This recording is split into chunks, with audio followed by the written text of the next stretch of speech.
حضرت ابو محمد حبیب رحمه الله د دې په باره کې راځي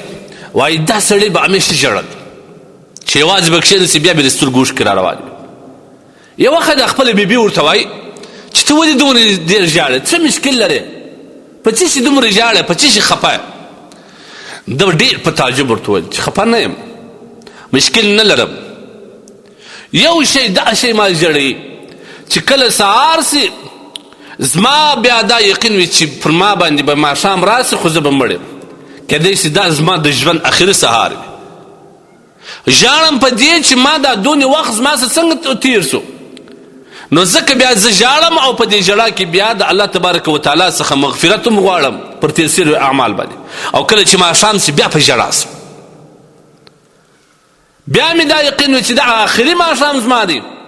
ګوره چې د سهار سپېدې به په ما په ژوند کې راوخېږي که به نه راوخېږي بیا د شپه هم په ژړا سم دا زموږ د اکابرینو بزرګانو یو عجیبه واقع څه رقم خوف خشیت یې و د خدای موږ خو بیره څه کوي ژړا څه کوي موږ چې په کومه ګناه اخته یو هغه ګناه کې افتخار بولو خاندو مرګ خو میخي یار لري ته سوچ وکړه ته چې په کوم عمل اخته یې که په دغه عمل کې تا ته مرګ رالی ته د ځان دپاره مناسب بولې چې په دغه حالت کې خدای ته حاضر سه آیا ته د ځان دپاره دغه مناسب بولې چې په دغه حالت کې په دغه کیفیت کې په دغه ګناه کې ته د ټول محشرګاه په منځ کې د الله حضور ته ورسې څومره سخت حالت دی دا په دنیا کې باید سړی د حد زیات لهو العب باندې ځان اخته نه کړي هغه یو که سړی د خپل مزاج دپاره د خپل صحت په خاطر باندې یو کیل کوي بازی کوي صحیح دی لیکن در حد زیات په دې پالتو پالتو شیانو باندې چې هغه تا د خدای نه لرې کوي تا د خپل اسلام څخه لرې کوي تا د خپل عبادت څخه بې باکه کوي د دې شیانو څخه باید ځان وژغورې او دا هر ورځ ځان سره سوچ چې دا به زما د ژوند نن اخره ورځ زه باید کم اعمال وکړم کاروبار وکړه کاروبار اسلام کې عیب نه دی دغه کاروبار د ځان دپاره د مغفرت ذریعه وګرځو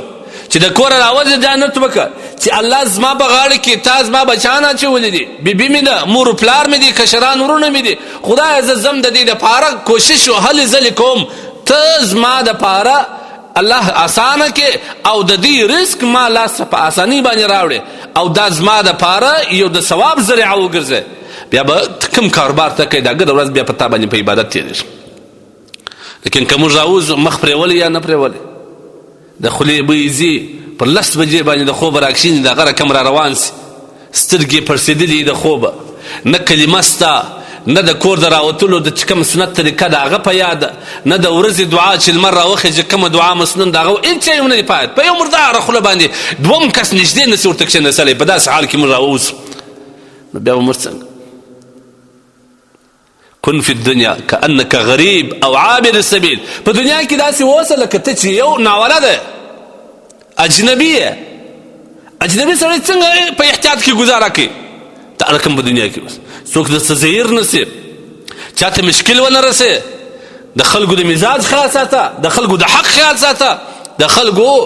د پیسو څخه ځان مه بې برخې کوه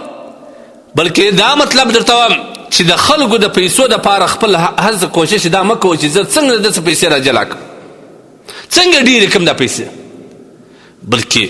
او عابر السبیل یا دا رقم مسافر د ځانه جوړ کړه لکه ته چې یو چا پر لارې یو ځای ته روان یې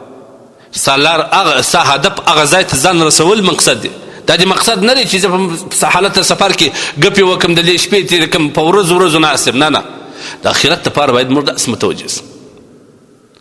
انسان باید که چیرې لږ په خپل ځوان کې سوچ وکړي چې زموږ په دې زندګي کې موږ ته تجربه ده چې ماشوم هم مړ سوی ځوان هم مرې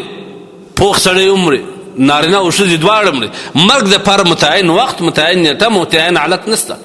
نو چې نسته هر وخت د دې امکان شته چې ما ته دې مرګ راسي لیکن موږ ته په دې مرګ په حالت کې موږ ته څه کول پکار دی آیا دا مرګ باید ما ته په سروز باندې راسي چې زه په موټر کې ناست یم سروزونه اورم او هوا مې ورکړي خلک هم راسه په تکلیف په دغه حالت کې ما ته مرګ راسي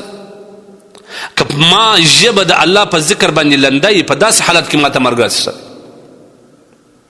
لہذا د خپل زندګي په باره کې سوچ کوه د خپل ژوند حقیقت ځان ته اماده کښېږده چې زما د ژوند حقیقت دا دی چې زه هېڅ شی نه یم هېڅ شی هم نه یم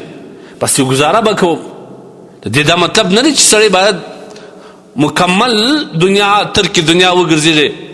کاروبارونه پرېږدي معاملات پرېږدي د الله تبارک وتعالی لوري ته متوجه سي دا زموږ د ژوند ضرورت هم کاروبار کوه په کاروبار کې صداقت کول عبادت دی په کاروبار کې د امانت خیال ساتل عبادت دی په کاروبار کې رښتیا خبره کول عبادت دی په کاروبار کې د درواغو د دوکې او د غدر څخه د پراړ څخه ځان ساتل عبادت دی بس دغه ته عبادت دی خپل کاروبار کې سم ژوند وکړه بس دا دپاره عبادت دی نو لهذا مرګ باید موږ یاد وساتو که زموږ مرګ یاد سي